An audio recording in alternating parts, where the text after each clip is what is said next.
Stop worrying about the little stuff.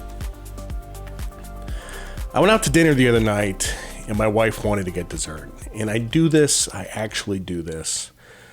I'm thinking to myself, well, it's going to be like $13 for a piece of cake. And I'm building this giant house and I have money flying out the door and I'm worried about $13. So let me just tell you, if I go bankrupt, it's not going to be the chocolate cake that puts me over the edge. It won't be the $13. You know, the bill for dinner came out to $50. It's nothing. So I see this stuff on personal finance websites all the time. Go out to dinner, but don't buy the appetizers. The appetizers are a bad deal. Restaurants make money off of drinks and appetizers. They don't make money off the entrees. The appetizers are a bad deal, but they're fun. Chicken wings are good. You're denying yourself a little bit of enjoyment over a trivial amount of money.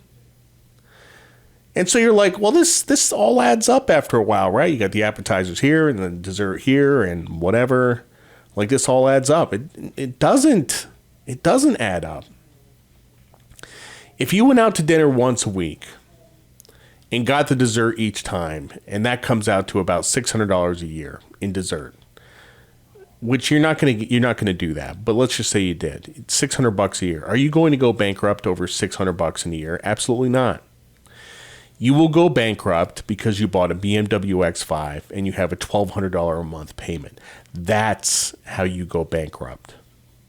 It's the big things, not the little things. I see people standing in the grocery store and they're staring at the soup and they're trying to figure out like what's the cheapest soup so they can save 29 cents.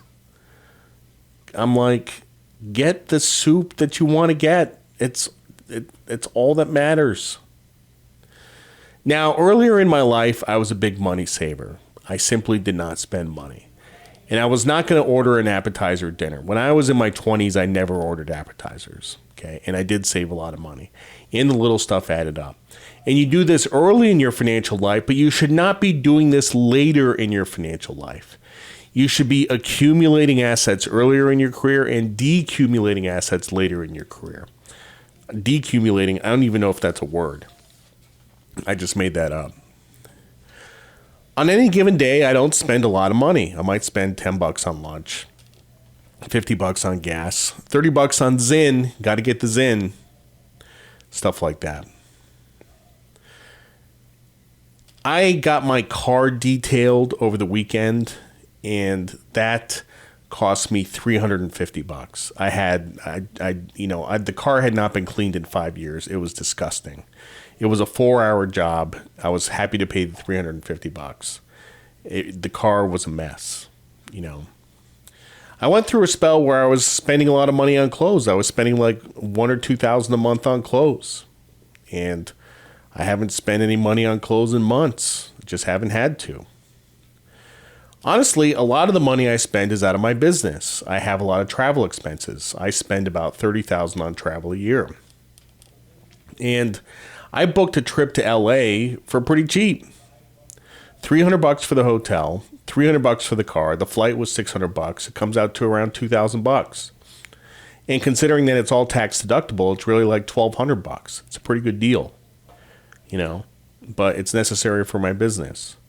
I'm going to have to buy a car in about 2 years. This Toyota Highlander that I have is a POS. It feels like it's going to fall apart.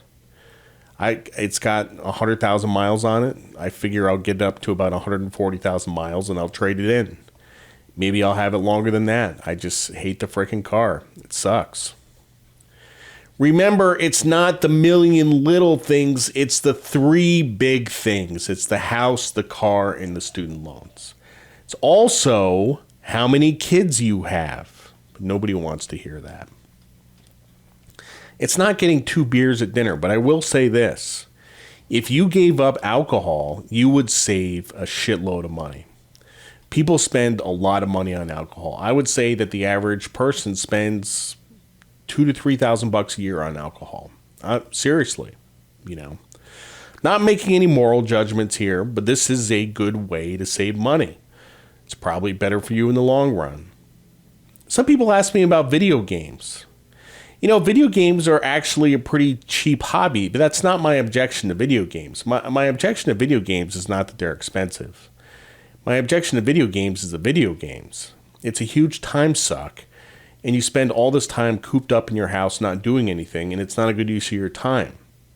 So that's not a personal finance issue. That's just a life issue. Video games are a cheap hobby. I just think it's a lame hobby. And as usual, you want to focus on the revenue side, not the expense side. Instead of thinking of ways to slice the pie into smaller and smaller pieces, why not think of ways to make the pie bigger? And this is such a revolutionary concept that none of the personal finance people seem to get. You can always make more money. You can't make more time. And the goal, we're talking about the FIRE people here, the goal isn't to consume as little as possible. You can consume as much as you want. The goal is to make tons of freaking money. So there's 24 hours in the day. How do you spend those 24 hours? Most people are home from work at 5, and they spend the next 6 hours watching TV. What could you be doing with those 6 hours? You could get another job, for sure. You get another job doing a lot of different things. We seem to have lost our culture of hustle in this country. And if you remember what it was like in the late 1990s, people were working their asses off. There was a book called Monkey Business about investment banking in the late 1990s. There were these two bankers at DLJ. They were putting in like 120-hour weeks. They weren't even washing their underwear. They would just buy new packs of underwear. I mean, people worked incredibly hard in the 90s. We don't do that anymore. We're talking about, look, it's a summer.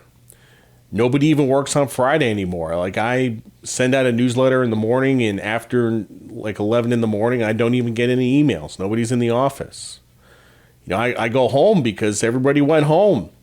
So I'm not getting any more emails. And you've seen this talk about going to a 4-day work week. That blows my mind. What are people going to do with these 3-day weekends? They have too much time as it is. What are they going to do with all that time? And this, you have to be operating under the assumption that more free time makes people happy, but I don't think that is true.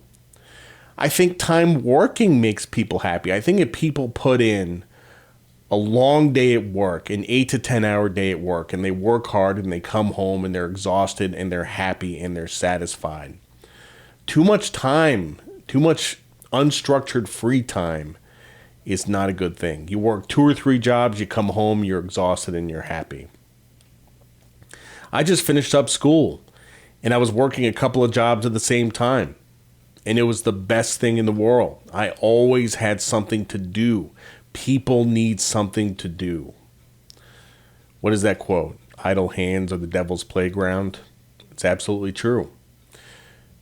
Anyway, I got off track. The little stuff does not matter. The little stuff does not matter. If you want to buy the fancy name brand Ziploc bags, buy the Ziploc bags. That's fine.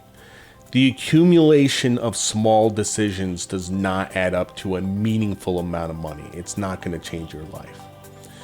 You could be spending $100,000 or more on interest on a house.